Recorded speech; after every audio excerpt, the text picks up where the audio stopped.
वसुदेवसुतं देवं कंसचाणूरमर्दनं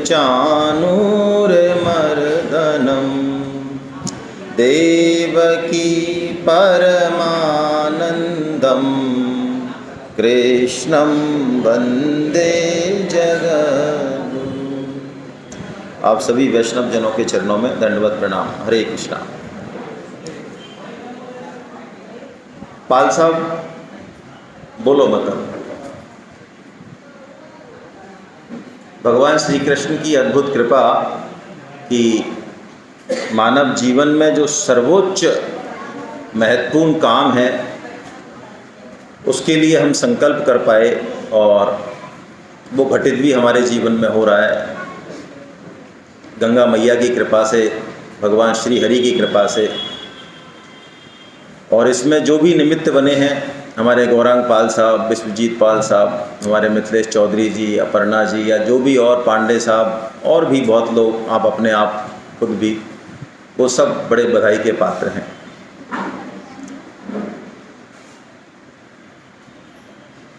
ऐसा शास्त्रों में हमने पढ़ा है कि मनुष्य जन्म बड़ा दुर्लभ है, लेकिन हम सच्चाई से बात करें अपने आप से तो हमको ऐसा लगता नहीं है। क्या आपको लगता है कानपुर वालों को?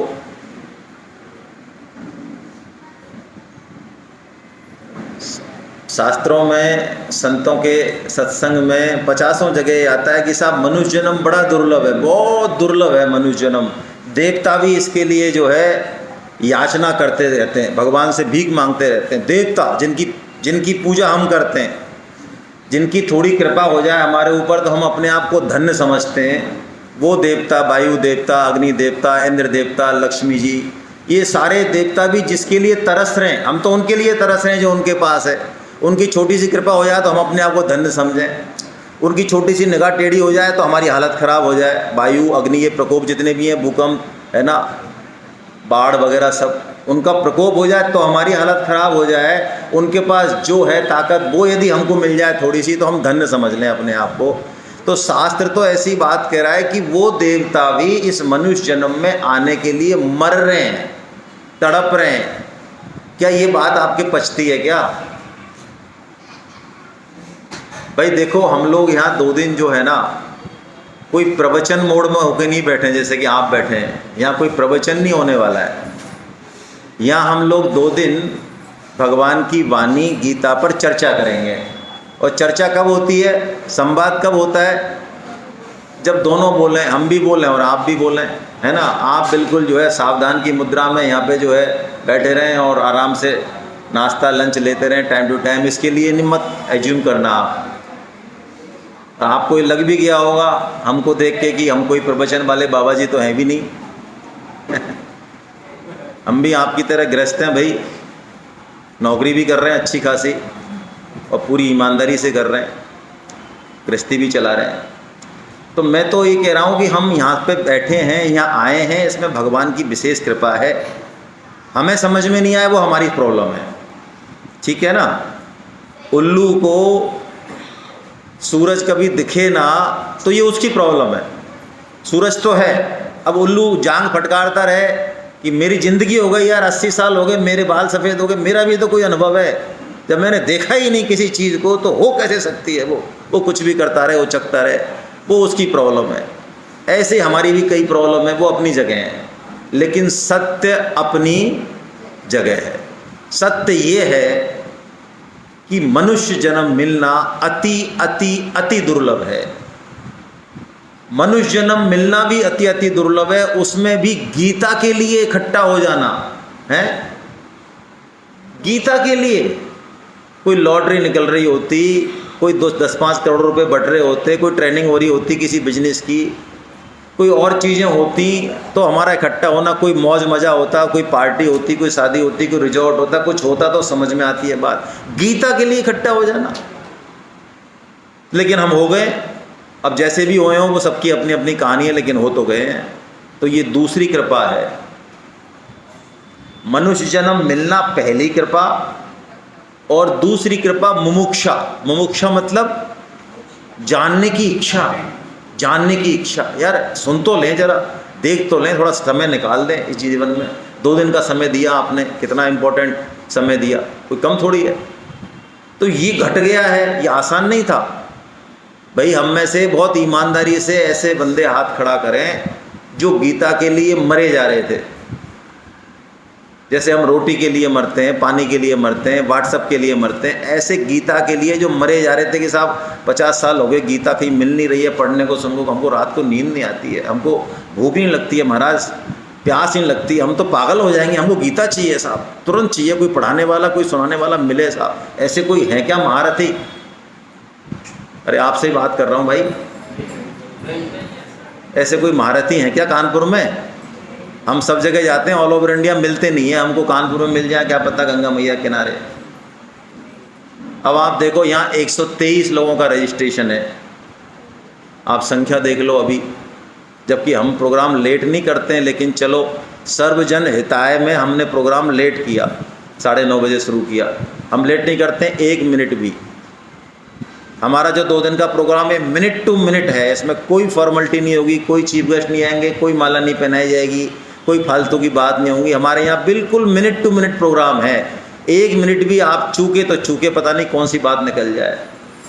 हर लेक्चर यहाँ पे बिल्कुल डिजाइन है, एक एक लेक्चर, एक एक टॉपिक बिल्कुल डिजाइन है। यहाँ हम सिर्फ और सिर्फ गीता पे ही फोकस करने आए हैं 2 दिन, क्योंकि भगवान की बड़ी कृपा है।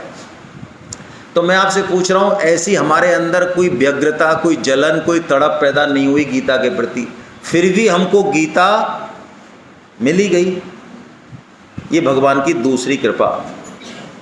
और गीता में भी हम सही जगह आ गए, क्योंकि आजकल धर्म के क्षेत्र में बड़ा गड़बड़ मामला है। गीता प्रेस का नाम आपने सुना है?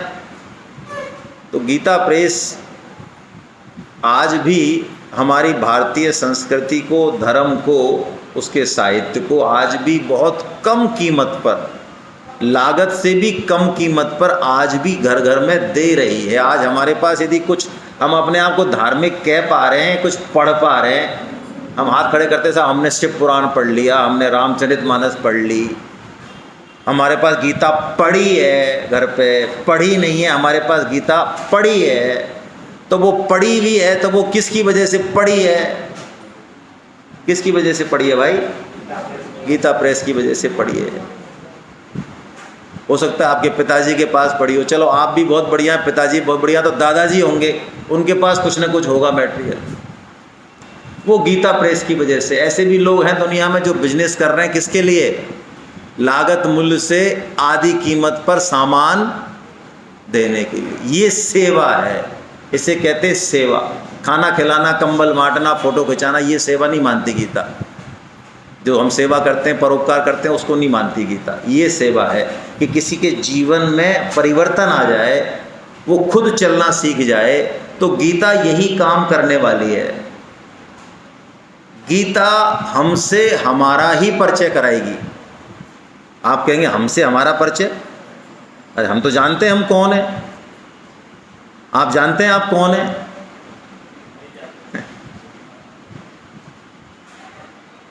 यदि हम जिस दिन जान गए कि हम कौन हैं, ये सिस्टम क्या है, उस दिन तो हमारी रहनी करनी सब बदल जाएगी भाई। हम जो जानते हैं वो तो सब अहम का मामला है कि हम फलाने सिंह हैं, हम स्त्री हैं, हम पुरुष हैं, हम कानपुर के निवासी, हम ये वो जो हमने जो जानना कर रखा है वो तो सब टाइम बीइंग है, वो सब फर्जीवाड़ा है। वो तो फर्जीवाड़ा कहते हैं, टेम्परेरी कह लें। ऐसी पहचान तो हमारी करोड़ों रही हैं, आगे भी होंगी, पीछे भी हुई हैं। वो पहचान नहीं है हमारी असली। हमारी असली पहचान कुछ और है, और उसको पहचानना बहुत ज़रूरी है, उसको जानना बहुत ज़रूरी है। हम सुबह यहाँ आए, आज सुबह, और हम सुबह आए और मान लो गूगल बाबा नहीं हो, सपोज आजकल तो गूगल बाबा हैं, तो गूगल बाबा नहीं है और हमें जो है जीडी मेंशन जहाँ पर ये सेमिनार हो रही है वो नहीं मिले, तो हम फ़ोन लगाएं गौरांग पाल साहब को या विश्वजीत पाल साहब को कि यार हमें जीडी मेंशन मिल नहीं रहा है भाई साहब, है ना, कैसे पहुँचे वहाँ। तो इनका पहला प्रश्न क्या होगा? आप कहाँ हैं? आप, यही होगा, जिससे कि ये आपको गाइड कर सके कि कैसे आना है। और हम कहें भाई साहब हमको यही नहीं पता कि हम कहाँ हैं, तुम्हारी कसम। तो ये हमारी हेल्प कर पाएंगे? हमारी यही हालत है। जो सबसे ज़रूरी है, जो सबसे ज़रूरी है जीवन में, सबसे ज़्यादा ज़रूरी, बच्चे पालने से ज़्यादा, एंजॉय करने से ज़्यादा, समाज और देश में नाम कमाने से ज़्यादा, इन सबसे ज़्यादा जो ज़रूरी है वही काम हम नहीं करते हैं। और उसके बिना सब जो कुछ भी हम मानते हैं कि ये धर्म किया, कर्म किया, वो सब बेकार है, क्योंकि अपने बारे में हमने जाना ही नहीं। तो गीता हमसे हमारा परिचय कराएगी। देखिए, ये उंगली हो सकता है बहुत इम्पोर्टेंट हो मेरे लिए, सबके लिए ये उंगली बहुत इम्पोर्टेंट है, बहुत काम करती है ये उंगली। लेकिन इस उंगली को काट दिया जाए और रख दिया जाए चेयर पे, अब इस उंगली की क्या इम्पोर्टेंस है? आप में से कई होंगे महाशय जो है, जब हमारी शादी होती है, जवान होते हैं, तो जो है हम बालों पे मर जाते हैं कि वाह क्या बाल हैं, और वही बाल जो है जब वहाँ आ जाए खाने की थाली में तो युद्ध का कारण बन जाता है। अरे तुमको इतनी तमीज़ नहीं है, ये क्या कचरा है ये? वही बाल जिसकी सुंदरता हो रही थी, बड़ाई हो रही थी, वही बाल यदि थाली में आ जाए तो मतलब क्या है इसका? ये उंगली बहुत इम्पोर्टेंट है, बहुत काम की है, लेकिन कब तक काम की है? जब तक ये शरीर से जुड़ी हुई है। हम अपने आप को यदि जानेंगे तो हमें पता चलेगा कि हम भी किसी समग्र का हिस्सा हैं। और यदि हम उसको ही नहीं जाने जिसका हम हिस्सा हैं, तो हमारी सारी लाइन ऑफ एक्शन जो है ना जिंदगी की, चाहे आप दुनिया के सर्वश्रेष्ठ इंसान हो जाएं, अर्थ के मामले में, काम के मामले में, लेकिन हम कुछ नहीं है, हम बिल्कुल इस कटी हुई उंगली के समान हैं, क्योंकि मूल से हमारा जुड़ाव है ही नहीं। हमें पता ही नहीं हम किसके हिस्से हैं। जैसे ही हमें पता लगेगा, हमारा छोटा सा काम भी, हमारे शरीर का कोई भी हिस्सा क्या अनुपयोगी है, क्या बेकार है, सोचें आप।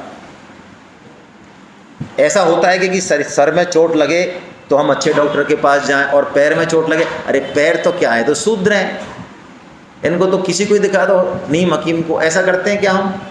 हमारे पैर में चोट लगे, हमारे किसी भी अंग में चोट लगे, हमारा जो व्यवहार है वो सेम रहता है। ऐसे ही इस समग्र जो है ये सृष्टि है, इसका जो हम हिस्सा हैं, चाहे किसी भी पार्ट में हैं, हम बहुत छोटे से हैं, बिल्कुल बहुत ज़्यादा पढ़े लिखे नहीं है, हमारी अहमियत, हमारा सब कुछ बहुत छोटा है, लेकिन हम उतने ही इम्पोर्टेंट हैं, ये गीता हमको बताने वाली है। और जब हम समग्र को समझेंगे तो फिर हमारी लाइन ऑफ एक्शन चालू हो जाएगा। उंगली का क्या काम है? शरीर से एनर्जी लेना, और शरीर का जो काम है उसमें सहयोग, बस यही हमारा काम है। सृष्टि में हम जो आए हैं, भगवान ने जो हमको बनाया है, उसके पीछे कोई उद्देश्य है, बहुत विशेष उद्देश्य है हम सब के लिए। हम सब उस उद्देश्य की पूर्ति कर सकते हैं, इतनी क्षमता हम में है, लेकिन पहले हम पहचानें इस चीज़ को कि हम हैं कौन। तो पहली बात जो मैंने आपको बताई, गीता हमसे हमारा परिचय कराएगी 2 दिन में कि हम वास्तव में हैं कौन। कौन सी पिक्चर है वो? हम आपके हैं कौन? कौन सी है? हम आपके हैं कौन है? तो हम आपके हैं कौन? अच्छा, जीवन में स्पीड बहुत बढ़िया हो। आजकल स्पीड का ज़माना है, तरक्की का ज़माना है, जल्दी से जल्दी, तुरंत, है ना। आजकल खाना भी जल्दी चाहिए, है ना, इसलिए तो प्रेशर कुकर आ गया, भट्टी बैठ गई, सब उसमें से पोषक तत्व निकल गए। तो स्पीड तो बहुत बढ़िया हो, लेकिन हमको डायरेक्शन का अंदाज नहीं हो, हमारी डायरेक्शन सही नहीं हो, तो हम लक्ष्य पे जल्दी पहुंचेंगे या लक्ष्य से बहुत दूर चले जाएंगे। यदि हमारी डायरेक्शन सही नहीं है तो हमारी स्पीड ज़्यादा होना घातक है हमारे लिए, उल्टा। तो गीता जो है हमारी दिशा और दशा दोनों को बताने वाली है। जीवन की दिशा क्या है और दशा क्या है, ये बताने वाली है। अच्छा, जीवन में सुख और दुख दोनों आते हैं। ऐसा कोई नहीं होगा हम यहाँ जो बैठे हैं जिनके जीवन में सुख ना हो, और जिनके जीवन में, कितना ही रोने वाला आदमी हो भाई, थोड़ा बहुत सुख तो उसके जीवन में कभी न कभी तो आया ही होगा। चलो ये मान लेते हैं दुख ज़्यादा आया होगा, हम सब प्राय ही मानते हैं भैया हमारे जीवन में तो बहुत दुख है, पड़ोसी के जरूर सुख ज़्यादा है, हमारे बहुत परेशानी है। चलो ऐसा मान लें कि दुख ज़्यादा है जीवन में, तो गीता की यात्रा शुरू ही होती है कि हम दुख से भी, जिसको कि गीता कहती है विषाद, पहला जो चैप्टर आपके सामने लगा हुआ है अर्जुन विषाद योग, ये लिखा हुआ है ना, अर्जुन विषाद योग, है ना। तो विषाद से हम प्रसाद की यात्रा कैसे करें, ये भी गीता बताएगी, हमको टेक्निक देगी। यदि हमारे जीवन में दुख आ जाए, सुख आ जाए, ठीक है, दुख आ जाए तब भी हम भगवान की तरफ चल सकते हैं क्या? अर्जुन के जीवन में कितना बड़ा दुख है भाई, ऐसा दुख, ऐसी स्थिति क्या हम में से किसी के जीवन में आई है आज तक, या आ सकती है? भाई जो भी करो बहुत साइलेंटली करो, है ना। आ सकती है क्या? सोचो आप, अर्जुन के सामने क्या है? अरे क्या है अर्जुन के सामने? युद्ध है ना। तो युद्ध का मतलब समझते हैं? युद्ध का मतलब है कौन रहेगा, क्या होगा, कुछ भी पता, मैं रहूंगा कि नहीं रहूंगा, मेरे घर वालों का क्या होगा, मेरे बच्चों का क्या होगा, पर कुछ भी पता नहीं। ये ऐसे ही है जैसे कि आजकल दुनिया में माहौल चल रहा है ना। कुछ लोग हैं जो अपने आप को बढ़ाना चाहते हैं, दूसरों को मारना काटना चाहते हैं, और हम लोगों की बड़ी मुसीबत है क्योंकि हमारे ब्लड में ही जो है मारना काटना नहीं है, और हम थोड़ा सा भी डिफेंस करते हैं तो उसको भी लोग कहते हैं अरे ये तो बड़े बदमाश हो गए आजकल। तो ये ऐसा ही है जैसे हमको कोई घेर ले, भीड़ आतंकियों की, जैसा चल रहा है आजकल। तो हमारी कैसी दशा हो भाई, हमारे बच्चे हैं, हमारा परिवार है, हमारे पास एक लाठी नहीं निकलती हमारे घरों में से, ऐसी हालत है हमारी। तो उस समय हमारी जो हालत हो, आप सोचो उस हालत को, ये नहीं पता क्या होने वाला है, कितने बर्बर लोग हैं ये क्या करने वाले हैं, उस समय कैसी हालत हो हमारी। ऐसी हालत है अर्जुन की, क्योंकि जिन्होंने उसको पाला है, पोसा है, जो उसके भाई हैं, सब हैं, वो सब उसके सामने खड़े हैं और उसको उनको मारना है और उनको मारना है। ऐसी हालत है। ऐसी हालत में भी अर्जुन अपना दुखड़ा किसके सामने रोते हैं? कृष्ण के सामने रोते हैं। तो जीवन में दुख आए, हम रोते तो हैं ही, सभी रोते हैं, दुख तो होता ही है भाई, लेकिन हम यदि कृष्ण के सामने रोएं, गीता के सामने रोएं, गीता का तड़का लग जाए हमारे जीवन में, तो वो विषाद भी हमारे जीवन में प्रसाद बन जाएगा। ये गीता की टेक्निक है जिसको पूरा विश्व मान रहा है। अच्छा, हमारे पास बहुत ज़्यादा साहब ना तो दिमाग है, ना हमारे पास बहुत ज़्यादा कुछ करने को है, हम तो अपने ही फैमिली से और बिजनेस से और इनसे ही बड़े परेशान हैं, हमारे पास समय नहीं है, कैसे भगवान की प्राप्ति करें। तो गीता कहती है कि हमको कुछ भी नया काम नहीं करना है, कुछ भी नया काम नहीं करना है। जो भी हमारा स्वधर्म है, स्वधर्म मतलब स्वधर्म, ये स्वधर्म दो तरीके से डिसाइड होता है। एक तो देखिए हमारे पास जो एक तो हमारा शरीर है, और शरीर से ही काम नहीं चलता, शरीर और एक चेतन तत्व है जिसको कि आत्मा कह देते हैं हम लोग। तो दो चीज़ों का पिंड है ना हम लोग, अभी शरीर भी है और आत्मा भी है ना। दो साथ हैं तो चल रहा है मामला, अलग होते ही मामला नहीं चलता। तो शरीर का स्वधर्म अलग है और आत्मा का स्वधर्म अलग है। शरीर का स्वधर्म क्या है? शरीर स्त्री हो सकता है, पुरुष हो सकता है, ब्राह्मण हो सकता है, वैश्य हो सकता है, कुछ भी हो सकता है, सैनिक हो सकता है, सिलाई करने वाला हो सकता है, दर्जी हो सकता है, कुछ भी हो सकता है। शरीर का अपना स्टूडेंट हो सकता है, उसका उस समय स्टूडेंट है, वो पढ़ाने वाला हो सकता है। तो शरीर का जो धर्म है वो गीता बताती है कर्म योग से, कि हमें जो काम दिया गया है हम वही कर लें बस, लेकिन करें गीता के हिसाब से, तो हमारा वो 24 घंटे का भजन हो जाएगा। स्वामी जी तो इतनी बड़ी बात कहते हैं जिसको हमको पचाने में बहुत मुश्किल आएगी हमको। स्वामी जी कहते हैं ये शरीर भगवान का मंदिर है, भगवान का दिया हुआ है। तो इस शरीर को यदि हमने मान लो अभी नाश्ता कराया, सुबह जो है नहला दिया, धुला दिया, फ्रेश कर दिया, तिलक छापे लगा लिए, नहा लिए, कर लिए, शाम को इसको जो है फिर खाना खिला देंगे, फिर फ्रेश हो जाएंगे, शाम को फिर रात को सुला देंगे। तो ये जो शरीर की जो हम सेवा कर रहे हैं, हमारा तो है नहीं, शरीर हमको मिला है, हमारा होता तो हमारे साथ रहता हमेशा, हमेशा साथ रहने वाला नहीं है, जा रहा है हमसे, बिछुड़ रहा है अपने आप। तो भगवान का दिया हुआ है किसी विशेष पर्पज़ के लिए। तो भगवान के दिए हुए शरीर की यदि हम सेवा कर रहे हैं, स्वामी जी तो कह रहे हैं आप पाखाना भी जा रहे हैं, लैट्रिन भी जा रहे हैं, शौच भी जा रहे हैं, वो भी भगवान की सेवा है, भजन है। बोलो हाँ। स्वामी जी मतलब परम श्रद्धेय स्वामी राम सुखदास जी महाराज, कितने लोगों ने नाम सुना है उसका? तो बाकी लोगों के लिए मैं बता दूं, गीता प्रेस गोरखपुर में है और स्वामी जी ज़्यादातर कलकत्ता भी रहे, ऋषिकेश रहे लास्ट में, वहाँ पे उनके प्रवचन। तो स्वामी जी का फ़ोटो वोटो नहीं है ना, वो इन चीज़ों से बिल्कुल दूर रहे। 90 साल वो सार्वजनिक क्षेत्र में रहे, लेकिन उन्होंने एक सिंगल फ़ोटो नहीं खिंचाया। हालांकि हमारी बात अलग है, हमारा सेल्फी के बिना जो है हमारी सांस ऊपर नीचे नहीं जाती। तो वो जो गीता की टीका लिखी है उन्होंने, ये आपके सामने रखी हुई है, साधक संजीवनी, ये ही उनका स्वरूप है। स्वामी जी ने कहा यदि मुझसे परिचय करना है, मेरी बात माननी है, मुझे सुनना है, तो इसको देख लें, बस मेरे तरफ देखने की जरूरत नहीं है। ये शरीर तो मलमूत्र का भांड है, ऐसा स्वामी जी का कहना है। शरीर को उन्होंने मलमूत्र बनाने की फैक्ट्री कहा।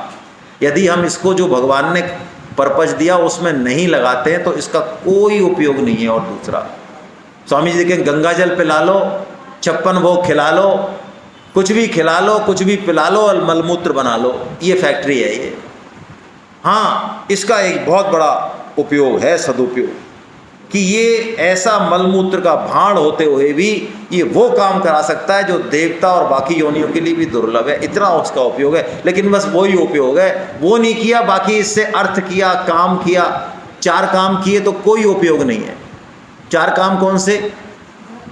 आहार निद्रा भय मैथुनम च समान एतत् पशुभि नरानाम धर्मो हि तेषाम अधिको विशेषो धर्मेण हीना पशुभि समाना, ऐसा शास्त्र कहते हैं।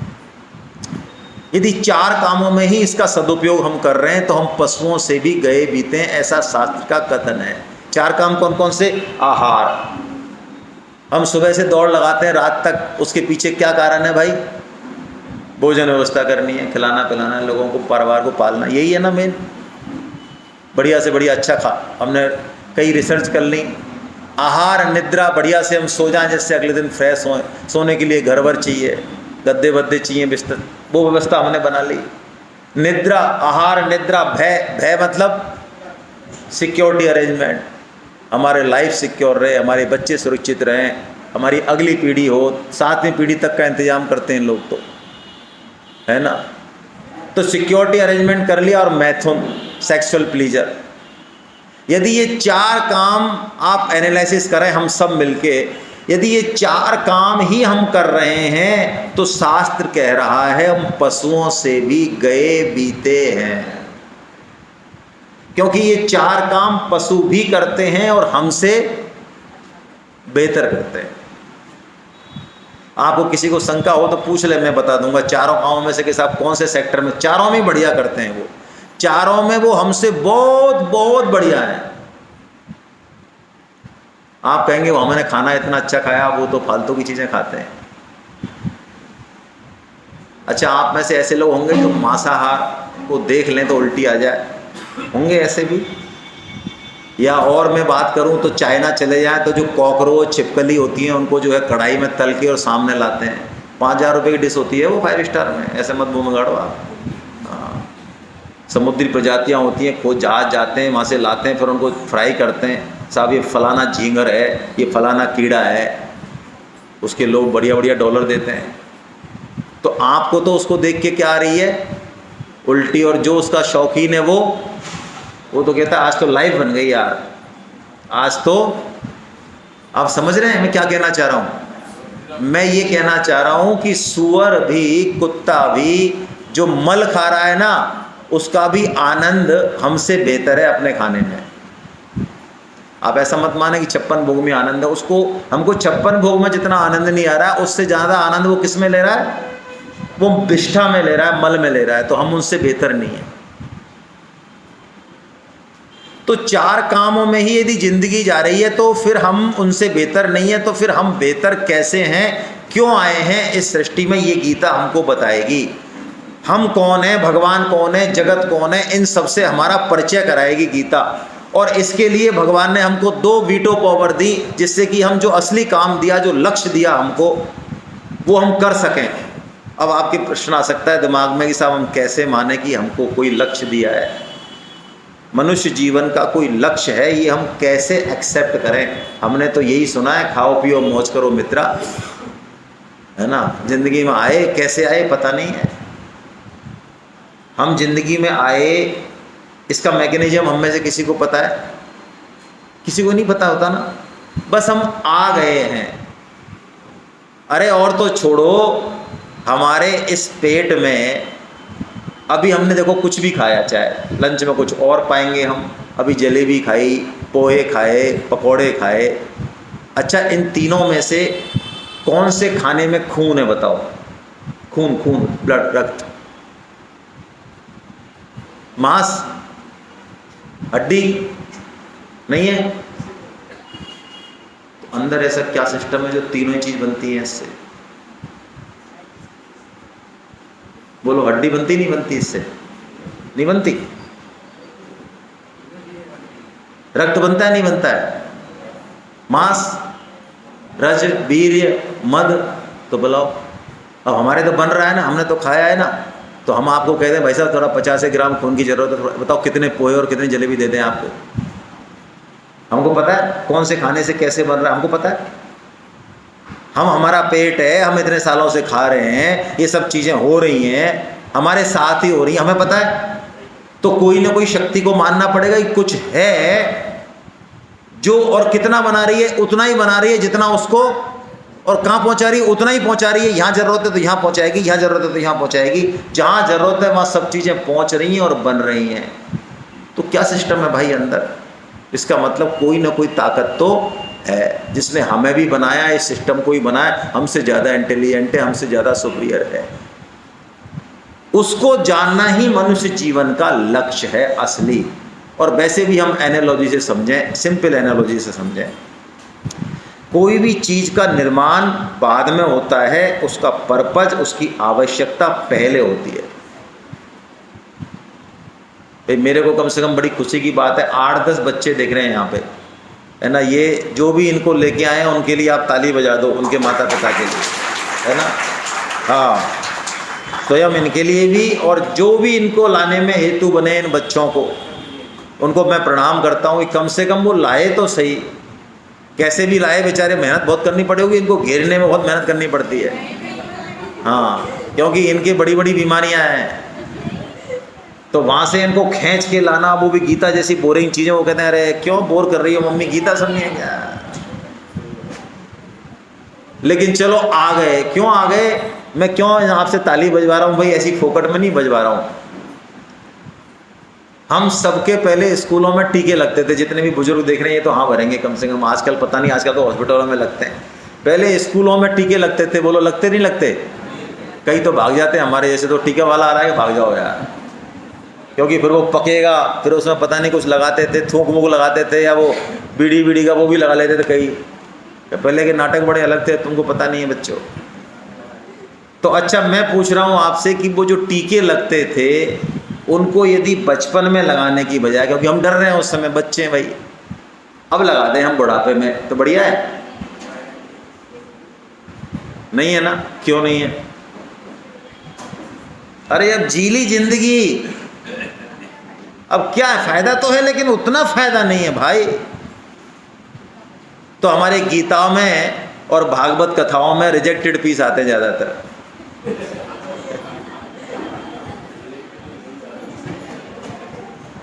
हालांकि गीता में तो नहीं आते हमारे यहाँ तो, लेकिन भागवत कथाओं की में जरूर आते हैं। हमारे यहाँ तो हर तरह का ग्रुप आता है, भगवान की कृपा है। 10 साल से मैं देख रहा हूँ, बहुत ग्रुप आता है, बड़े अच्छे लोग आ जाते हैं, कुछ स्वयं चल के भी आते हैं, ऐसे बिरले होते हैं लेकिन आते हैं। लेकिन भागवत कथाओं में तो समय भी वो रखा जाता है जब लोगों को कोई काम नहीं होता, और ज़्यादातर उसमें से 80-90% वो होंगे जिनको घर वाले कहते हैं अच्छा चले जाओ आप, थोड़ा सा जो है आराम से आना, सुन के भगवान की कथा।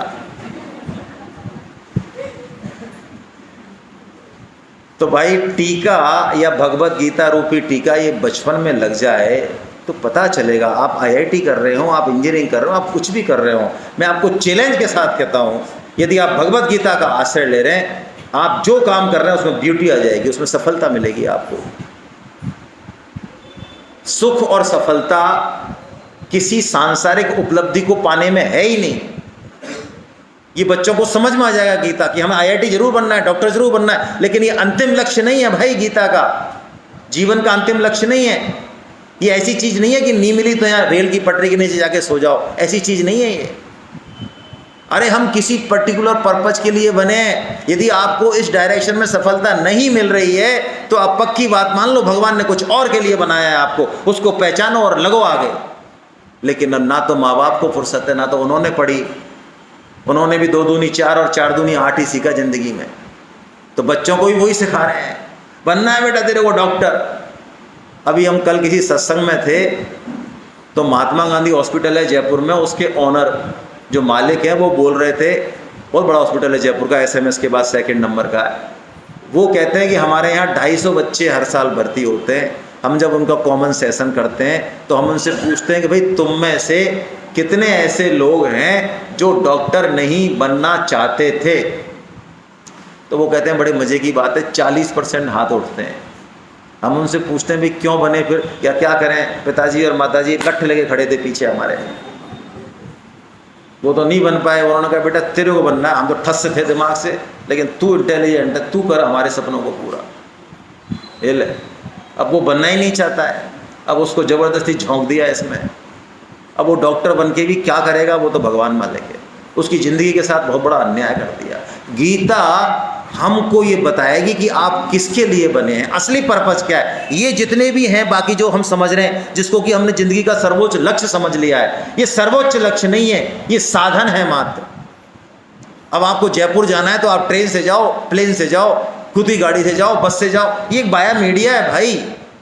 इसमें बहुत ज़्यादा दिमाग नहीं लगाना, आपकी सुविधा के साथ चुन लो। पहुँचना जयपुर है, जयपुर पहुँचे कि नहीं पहुँचे ये लक्ष्य है। तो जीवन जिए, इसमें कुछ भी बने, शादी की नहीं की, नौकरी की, बिजनेस किया, ये तो साधन है भाई, बाई मीडिया। इस पर पूरी जिंदगी को फोकस नहीं करना है, फोकस कहीं और होना चाहिए भाई। हमारे राष्ट्रपति अब्दुल कलाम इतनी गरीब फैमिली से थे कि उनका मिलिट्री से बुलावा आया, आर्मी से उस जमाने में। तो रामेश्वरम उनके घर गए, हम भी, मैंने भी देखा है घर उनका, बहुत सिंपल उनका लिविंग है। तो उनके पास टिकट के पैसे नहीं थे, कैसे मैं जाऊं देहरादून में नेशनल पुलिस एकेडमी है आर्मी की। तो उनकी बड़ी बहन थी, उसकी शादी हो गई, तो उसकी बड़ी बहन को भी बड़ा दुख हुआ। तो उसने कहा कि देख भैया, मैं तेरे को अपने गहने दे दूंगी, गहने बेच के तेरे को पैसे का इंतजाम कर दूंगी, लेकिन ऐसा नहीं हो जाए कि तेरा सिलेक्शन नहीं हो। भाई तेरा सिलेक्शन हो जाएगा तो तू मेरे को दोबारा गहने बनवा देगा, इतना तो मैं छुपा लूँगी अपने उससे। तो उसने कहा कलाम ने कि मेरे को पूरा विश्वास है, ऐसा हो नहीं सकता, मैंने इतनी मेहनत की है कि मेरा सिलेक्शन तो होगा ही होगा, और मेरी बड़ी इच्छा है। तो उनकी बहन ने अपने जेवर बेच दिए, और जेवर बेच के वो देहरादून इंटरव्यू देने आए एकेडमी का। लेकिन क्या किस्मत की बात, उस एकेडमी में वो रह गए। आर्मी वालों का जो इंटरव्यू होता है वो बड़ा अलग होता है। हालांकि यह कहने की बात नहीं है, मैंने भी 2 बार दिया, 300 के बैच में से एक भी सिलेक्ट नहीं किया उन्होंने, उनका अलग सिस्टम होता है। खैर उस पर चर्चा नहीं करेंगे। तो अब नहीं हुआ सिलेक्शन, तो बड़े परेशान हो गए। ऋषिकेश आए, तो ऋषिकेश में आप तो गए होंगे, ऋषिकेश तो शिवानंद आश्रम है, झूला, राम झूला जो है उसके आगे की तरफ शिवानंद आश्रम है। तो खुद उस समय शिवानंद स्वामी जी विराजमान थे। उन्होंने देखा कि चट्टान पर एक लड़का टहल रहा है। वो चट्टान पे पहुंच गए और गंगा में गिर के अपनी जीवन को ख़त्म करना चाह रहे थे। कौन? अब्दुल कलाम। उन्होंने खुद ने लिखी है ये बात। तो वो स्वामी जी उनकी चहलकदमी से और उनके जो मनोभाव से उसे समझ गए। आप भी गीता पढ़ेंगे तो समझ जाएंगे सामने वाले को कि किस मनोभाव में चल रहा है, आपका बच्चा क्या चल रहा है। ये पहले ही चैप्टर में आप समझ जाएंगे इस चीज़ को। ये जो सुसाइड होती है, ये पक्की बात है कि उनके घर में गीता नहीं पढ़ी जा रही है। मेरे पास कोई आंकड़े तो नहीं है, लेकिन मेरा विश्वास है ऐसा। यदि आप गीता पढ़ेंगे तो ये दुर्घटना होगी नहीं। सुसाइड जो है ये प्रारब्ध से डिसाइडेड नहीं है। आप ऐसा मत कहना गीता पढ़ के धार्मिक होने की, तो भगवान की मर्जी थी। भगवान की मर्जी नहीं है ये हमारा कर्म है, हमारी बेवकूफ़ी है। भगवान का कोई लेना देना नहीं है इसमें। हम करें या ना करें ये पूरी तरह हमारे। और सुसाइड जो करते हैं उनकी बहुत बुरी दशा होती है, घोर यंत्रणा मिलती है उनको। यदि उनको बता दिया जाए तो सुसाइड को करें ही ना। तो जैसे ही वो उसमें थे तो उन्होंने उनको जाके, वो दौड़े और जाके उनको पकड़ लिया। तो उन्होंने कहा क्यों मरना चाहते हो? उनका साहब मैं अब जा नहीं सकता घर पे, बैठ गए, है ना, मेरा सिलेक्शन नहीं हुआ। तो शिवानंद स्वामी, संतों का ऐसा प्रभाव होता है, उन्होंने कहा तुम एक लेफ्टिनेंट कर्नल की पोस्ट नहीं मिलने के कारण इतने परेशान हो रहे हो। अरे भगवान ने तुम्हारे लिए कुछ बड़ा सोचा है, विश्वास करो उस पर। तुम्हें यहाँ जाना ही नहीं था, ऐसा मान लो, ये तुम्हारा प्रयत्न था। प्रयत्न तो हम सब जगह करते हैं, करना ही चाहिए, लेकिन यहाँ तुम्हें जाना नहीं है भाई, तुम्हारा कहीं डेस्टिनी कुछ और है। विश्वास करो मेरा, भगवान तुम्हें कहीं और ले जाना चाह रहे हैं। अब्दुल कलाम कहते हैं कि उन शब्दों से मेरे जीवन में एक नई ऊर्जा आई, और देखिए वो कहाँ पहुंचे। तो सेनाओं के अध्यक्ष बन गए, जो आप बन ही नहीं सकते किसी भी कंपटीशन से, किसी भी पढ़ाई से। आप तीनों सेनाओं के अध्यक्ष बन ही नहीं सकते, कैसे बनोगे? लेकिन वो सेनाओं के अध्यक्ष बन गए। बोलो, राष्ट्रपति हमारी तीनों सेनाओं का अध्यक्ष होता है भाई। तो भगवान ने हमको किसी चीज के लिए डिजाइन किया है, हम अपना सारा काम करें, घर गृहस्थी का करें, देश का भी करें, समाज का भी करें, लेकिन ये खुद के लिए भी इस चीज को जानें, और ये हमको गीता बताएगी। और इसको जानने के लिए हमको स्वधर्म का पालन करना बहुत आवश्यक है। तो एक तो हो गया स्वधर्म आत्मा शरीर का, जो हमने चर्चा कर ली, वो आपको अपना कर्म से मिलेगा, समाज से मिलेगा। एक स्व होता है आत्मा का धर्म, वो हम सबका एक है, वो अलग अलग नहीं है। वो चाहे जितने भी मनुष्य हैं, जहाँ भी हैं, किसी भी तरीके हैं, सबकी आत्मा एक है, वो सबका स्वधर्म एक ही है। उस चरम आनंद को प्राप्त करना, उस परमात्मा की प्राप्ति करना जहाँ पर सारे दुखों का आनंद है। और ये मरने के बाद नहीं होता है, ये जीते जी होता है। गीता कहती है मरने के बाद मुक्ति नहीं होती भाई, जीवन मुक्ति होती है। आपके जीवन में रहते हुए ही वो आनंद, वो समता आ जाए। दुख रहेंगे, ऐसा मत समझना दुख नहीं रहेंगे, लेकिन दुख आप तक पहुँचेंगे नहीं। पहुंचेंगे कहाँ तक? बस शरीर तक, मन तक, बुद्धि तक। आपका जो स्वरूप है जिसमें हम स्थित हो गए, वहाँ तक नहीं पहुँचेंगे। तो व्यवहार तो आपका वही की वही होगा, बाहर से भी दुख आएगा तो आप रोएंगे भी। हाँ रोएंगे, रोना पड़ता है, रोना भी चाहिए। आप तीये की बैठक में जाए और वहाँ हंसें तो आपकी पिटाई हो सकती है। भगवान राम भी रोते हैं, लेकिन वो रोना, वो दुख मनाना एक स्वांग की तरह होगा, वो एक खेल की तरह होगा, अंदर कुछ और चल रहा होगा। गीता हमें इस स्टेज पे पहुंचा देगी, और इस स्टेज पे इस चीज़ को समझने के लिए गीता ने हमको दो ताकत दी। हमको उन दो ताकत को पहचानना चाहिए, जिसके कारण मनुष्य जन्म को दुर्लभ कहा, क्योंकि हमें ना तो उनकी पहचान है और ये हमको मिल गया है। तो जब मिल जाती है कोई चीज़ तो उसकी कद्र हम नहीं करते हैं, ये पक्की बात है। हम सबके साथ है ये दुर्घटना, है ना। हमको जो चीज़ आसानी से मिल जाएगी उसकी कद्र हम नहीं करते। कोई संत आपके घर आ जाए, आपसे चाहो जब मिलने के लिए तैयार हो, चाहे जहाँ बैठ जाए और आपको अच्छी बातें भी बताए, तो आपको ज़्यादा उसमें अट्रैक्शन पैदा होगा नहीं। अरे यार ये कहते तो हैं ये बहुत बड़े संत हैं, लेकिन कुछ लगा नहीं यार। और ऐसा हो कि आप उनके आश्रम पे जाएं, 3 घंटे लाइन में लगे, नाक रगड़नी पड़े, और उनके सामने जाओ तो लोग कहें दूर रहना, पैर मत छूना, ये मत करना, और 5 सेकंड बाद तो आपको धक्का दे के निकाल दिया जाए वहाँ से, क्योंकि बहुत भीड़ है, निकलो आगे। बस आप मुश्किल से कोई एक बात पूछ पाए या दर्शन कर पाए, फिर आप बाहर धक्का खा के भी कहते बहुत तगड़े भाई साहब। यही करते हैं हम अपने घर में भी। जो अवेलेबल हैं पति के रूप में, पत्नी के रूप में, बच्चों के रूप में, बुजुर्गों के रूप में, प्राय प्राय प्राय प्राय हम उनकी कद्र नहीं करते, क्योंकि वो सहजता से अवेलेबल है। मनुष्य जन्म की कद्र नहीं करने के पीछे भी यही कारण है कि हमें नहीं पता कि ये कैसे मिल गया है। आइए जल्दी से हम पढ़ लेते हैं। गीता पढ़ने से लाभ क्या होंगे वो मैं आपको एक गीता माध्यम से हम पढ़ लेते हैं जल्दी जल्दी से। भगवान कहते हैं हमारे जीवन में जो भय और शोक हैं, जो सबके जीवन में है, भय और शोक वो सब हट जाएंगे गीता शास्त्र पढ़ने मात्र से, है ना। दूसरा भगवान कह रहे हैं हमने जो पाप किए हैं, पाप हमसे बनते हैं, जाने में भी बनते हैं, अनजाने में भी बनते हैं। गीता तो ये गारंटी ले रही है कि इस जन्म के तो छोड़ो, पूर्व जन्म के पापों को भी गीता खत्म कर देगी। और इससे आगे कह रही है गीता बहुत प्यारी बात, जो 3रे श्लोक में है जैसे हम स्नान करते हैं तो फिर गंदे हो जाते हैं, अगले दिन फिर स्नान करना है ना। जैसे कि आप किसी को रोटी दें, कंबल दें, वो फिर आपके दरवाजे पे खड़ा हो जाएगा, भाई साहब कल का तो जुगाड़ हो गया, अब आज के क्या हाल है बताओ। तो इसको बहुत अच्छा नहीं मानती गीता। ठीक है, जरूरी है। गीता कहती है हमने पाप किया और गंगा स्नान कर लिया, बहुत अच्छी बात है, पाप नष्ट हो गए, फिर बाहर आ गए फिर पाप करना चालू कर दिया।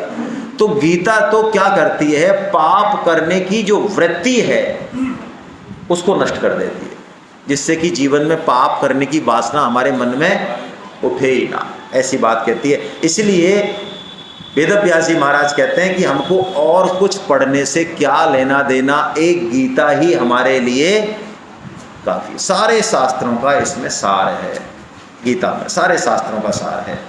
जितने भी शास्त्र हैं, हमको सारे शास्त्रों को पढ़ने की जरूरत नहीं है, हमारी क्षमता भी नहीं है, सही पूछा जाए तो। एक गीता पढ़ ले हम, वो भी बहुत है। तो वो कहते हैं सारे उपनिषदों को गाय बताया, कृष्ण को ग्वाला बताया, ठीक है, अर्जुन को क्या बताया, बछड़ा। बछड़ा, गाय दूध कब देती है, बछड़े के लिए देती है, हमारे लिए तो देती नहीं है। आप खड़े हो जाओ उसके सामने दे दे तो आपको, तो हम चालाकी क्या करते हैं, पहले हम बछड़े को बेचते हैं, तो गाय दूध देना चालू करते, फिर हम बछड़े को हटा देते हैं। तो ये गीता रूपी अमृत लेकिन बछड़े के लिए ही प्रकट नहीं हुआ है, ये हम सब कौन है, बछड़े हैं भगवान। तो भगवान श्री कृष्ण ने ये गीता रूपी दूध को काढ़ा है और हमारे लिए जो है ये किया है। चलिए, गीता बताएगी ये शरीर एक रथ है जिसमें घोड़े हैं, इंद्रियां। इंद्रियां क्या हैं, रथ के घोड़े। और लगाम जो है वो क्या है, मन है। क्या मतलब है इसका, हमारी इंद्रियों के ऊपर मन है और लगाम जिसके हाथ में होती है वो होती है बुद्धि, जिसको कहते हैं सारथी। क्या मतलब है इसका, देखिए जीवन जीने की कला छिपी है इसमें ही, छोटे से चित्र में ही, कि हमारी इंद्रियों पर मन की लगाम हो, और मन की लगाम, मन के ऊपर किसका शासन होना चाहिए, बुद्धि का होना चाहिए। जैसे मान लो कोई बढ़िया हमको डिश मिल गई, अब बुद्धि कहेगी यार तू ज़्यादा मत ले भाई, एक पीस बहुत है, क्योंकि तेरे को गीता सुननी है, असली काम गीता के लिए। लेकिन मन कहेगा यार आने दे तू, है ना। और इंद्रियां भी उसको कहेंगे कि यार बहुत मज़ा आया, जीव को है जिसको भी कहते हो, आने दे आने दे।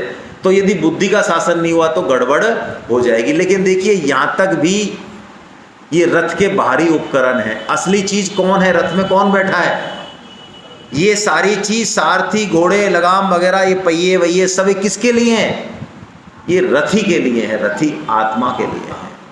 तो यदि रथी को नहीं पहचाना, सिर्फ मन बुद्धि में उलझ के रह गए तो मामला जमेगा नहीं। चलिए, मनुष्य जन्म की दुर्लभता की बात कर ली हमने।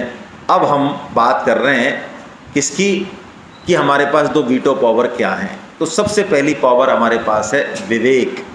मनुष्य जन्म को स्पष्ट जागृत विवेक मिला हुआ है, बाकी योनियों के पास सामान्य विवेक है। वो विवेक उनको आहार, निद्रा, भय, मैथुन, इन क्रियाओं के लिए ही है, बस वो इनमें यूज कर लेंगे, इसमें तो वो कुशल है। लेकिन जागृत नहीं है उनका, सामान्य विवेक है, जागृत विवेक नहीं है। हमारे पास जागृत विवेक है। तो विवेक के मायने क्या, पहले आप ये बताएं। बोले आप 2 दिन में आप थोड़ा चर्चा करें, भाग लें तो ज़्यादा आनंद रहेगा, है ना। विवेक एक चेतना है, चेतना हर जीवित प्राणी में होती है ना, इसलिए बहुत ज़्यादा अंतर नहीं पड़ेगा इस उत्तर से।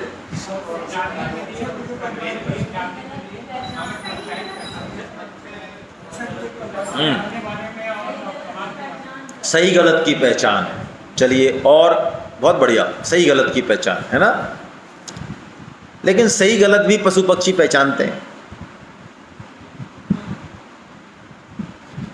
कुत्ते को आइडिया है कि मेरे को किन लोगों को तो अंदर आने देना है और किन पर भौं करनी है, उसको आइडिया है। चोर को भी पहचान लेता है ये गलत आदमी है, इसको एंटर नहीं करने देना है। तो यहाँ से भी बात बहुत ज़्यादा क्लियर नहीं हुई है, और आगे चलो। बात सही है, गलत नहीं है, बिल्कुल सही है, आपकी भी सही है, उनकी भी सही है, बहुत बिल्कुल सही है।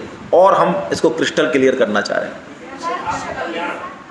आत्मकल्याण, सर ने एकदम बहुत सही बताया। अब इसके मायने क्या हैं आत्मकल्याण के? देखिए विवेक क्या ताकत है, हम अपनी पूरी जिंदगी को देख सकते हैं। साक्षी, साक्षी क्या मतलब है? साक्षी का मतलब जैसे पंखा चल रहा है ना, या बंद है, अभी 3 पंखुड़ी हैं इसमें, ये गोल है, इतनी चीज मैं बात कर रहा हूं ना इसके लिए। इसका मतलब मैं पंखा नहीं हूं, मैं पंखे से अलग हूं। हम में एक ऐसी ताकत है जो ताकत हमको अपने आप को देखने को ताकत देती है। यानी ये जीवन मेरा कैसा है, क्यों मिला है, कहाँ जाऊंगा, ये जो साक्षी भाव है, ये दृष्टा भाव है, ये सिर्फ किसके पास है? ये मनुष्य के पास है। ये किसी के, कुत्ते को कभी नहीं आता है यार भाई साहब इतने दिन हो गए यार गीता तो पढ़ी लें कम से कम, देखो यहाँ सेमिनार चल रही है, बाहर एक पोस्टर भी लगा रखा है, बैनर। भाई कुत्ते बिल्ली को पोस्टर को देख के मन में इच्छा आ सकती है कि यार एक पोस्टर बढ़िया लग रहा है भगवत गीता का, यार पढ़नी तो चाहिए यार कम से कम, आखिर हम क्यों आए हैं इस जीवन में। ऐसी बात कुत्ते के दिमाग में आ सकती है? कभी नहीं आएगी। वो 4 चीज़ों में बाउंड है, बस उसका दिमाग चलेगा तो किस में चलेगा? बढ़िया से बढ़िया आहार खा मिल जाए, निद्रा, भय और मैथुन, इनमें ही चलेगा। इसके अलावा उसका दिमाग नहीं चलेगा। तो हमारा दिमाग चल पा रहा है, ये हमको विवेक रूपी पावर मिली है। अब इस विवेक का करें क्या? क्या करें? इसका रायता बनाएं। इस विवेक से हमको इस दूसरी पावर का इस्तेमाल करना है। ये दूसरी पावर क्या मिली हमको? कर्म करने की। इसके क्या मायने बताइए? कोई नए साधक हों तो बताएं, खुल के बोलिए। आप एज ए फैमिली हैं हम लोग 2 दिन तक, कोई संकोच मत कीजिए, है ना, बड़े आराम से बोलिए। सब ब्रदरहुड हैं, एक फैमिली है, तो बोलिए आराम से। गलत बोलेंगे इससे ज़्यादा तो क्या होगा, कि इससे भी बुरा कुछ सोच रखा है? गलत से बुरा क्या होगा भाई? बुरे से बुरा सोचने से कॉन्फिडेंस आता है ना। बताइए कर्म करने की स्वतंत्रता से क्या मतलब है? ये चॉइस हमारे पास है, ठीक है। उनके पास चॉइस नहीं है, बाकी लोगों के पास, बाकी योनियों के पास, 84 लाख योनियां हैं, उनके पास चॉइस नहीं है। उनके पास भी है तो फिर तो फर्क नहीं रहा।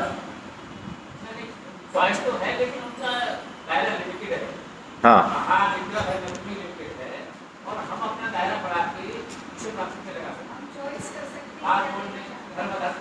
ठीक है, ठीक बता रहे हैं। और बताएं।